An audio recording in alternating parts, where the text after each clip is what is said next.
गौरा जी कहेली सुना महादेव। अरे गौरा जी कहेली सुना महादेव। अरे सिंदूरा लिया चत कोर रे ललन मारे। सिंदूरा लिया चत कोर रे ललन मा। हमरे के देश गौरा सिंदूरा न मिली है। हमरे के देश गौरा सिंदूरा न मिली है। अरे भभूति से होला मोर विवाह रे ललन मायर। भभूति से होला मोरे विवाह रे ललन मा।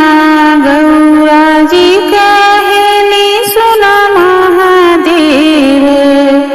अरे चुनरी ले आया चत कुड़ रे ललन मा। अरे चुनरी ले आया चत कुड़ रे ललन मा। हमरे के देश गौरा चुनरी न मिली है। हमरे के देश गौरा चुनरी न मिली है। अरे मृग छाला से होला मोर विवाह रे ललनवा। मृग छाला से होला विवाह रे ललनवा। गौरा जी कहेली सुना महादेवा। गौरा जी कहेली सुना महादेव।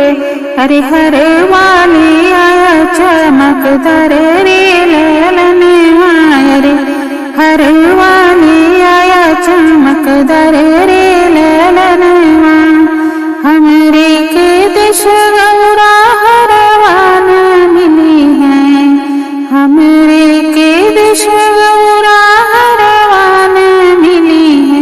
अरे सपवा के करीला सिंगर रे ललन मारे। सपवा के करीला सिंगर रे ललन मा। गौरा जी कहेली सुना महादेवा। गौरा जी कहेली सुना महादेव। अरे झुमका लिया चमकदार रे ललन मारे। झुमका लिया चमकदार रे ललन मा। हमरे के देश गौरा झुमका न मिली है। हमरे के देश गौरा झुमका न मिली है। अरे बिच्छू के करीला श्रृंगार रे ललन मारे।